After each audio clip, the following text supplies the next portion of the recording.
Indian public sector banks, with over 10 lakh employees and with around 80,000 branches spread across the length and breadth of our nation, has served both the rich and the poor, the rural and the urban, and people from all walks of life equally for almost 50 years now.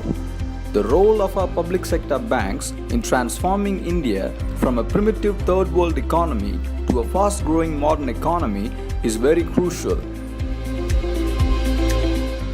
The amount of loans distributed by the state-owned banks still amounts to almost 70% of the total loans, even after massive privatization which started after the early 90s. And between 69 and 1991, what happened? The country was transformed. Lot of development took place. Agriculture grew. The production increased. White revolution in milk, green revolution in agriculture, blue revolution in fishery. Everything was because of the banking sector support. IRDP, which was considered as the largest ever poverty alleviation program in the world, was a successful program. There were some failures, there were some politicization, but by and large, there are studies to show that it really transformed the life of the poorest of the poor in the country. The story of India's banking system hasn't always been this optimistic, and in fact, after independence, the Indian banking system, which was predominantly in the hands of private players, was in a complete mess. Between 1947 and 1969, a total of 736 banks failed in India. This was also a time when banking services were totally denied to the nation's rural population and agriculture sector in particular. Too much privatization and the non-inclusive nature of the private sector banks during the late 60s resulted in the total failure of India's banking sector and also the overall nation's economy as a whole. This forced the government to nationalize the banking sector in July 19, 1969.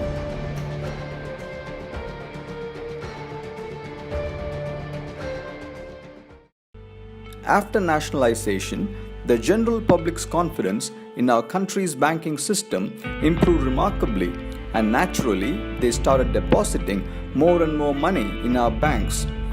The Indian banks thus started growing rapidly in size after nationalization and became more and more stable.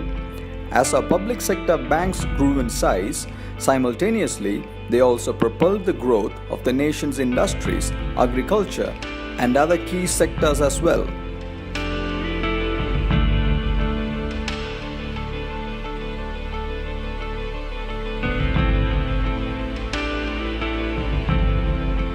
In June 1969, before nationalization, there were only 1,833 rural and 3,342 semi-urban offices of the banks. By March 1991, these figures rose to 35,206 rural offices and 11,344 semi-urban offices. The 2 decades post-nationalization can be called the golden era for the public sector banks and for our nation's economy as a whole.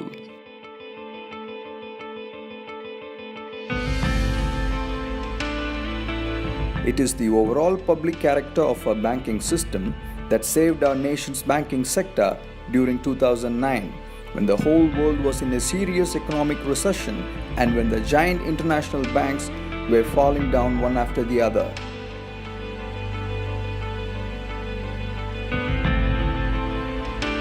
Have not the foreign banks collapsed during the 2008 subprime lending crisis? They were some of the best private banks. Some of the best independent private directors were on those boards. 2011 crisis of Europe and the present crisis, the spillover of all those crises, it was a financial tsunami. How many banks collapsed there? But if you, about 465 banks collapsed during the subprime lending crisis and thereafter. In India also, how many private sector banks have collapsed? I don't want to name them. But can you tell me one public sector bank that has collapsed during the financial crisis of the world? Has one public sector bank being this thing?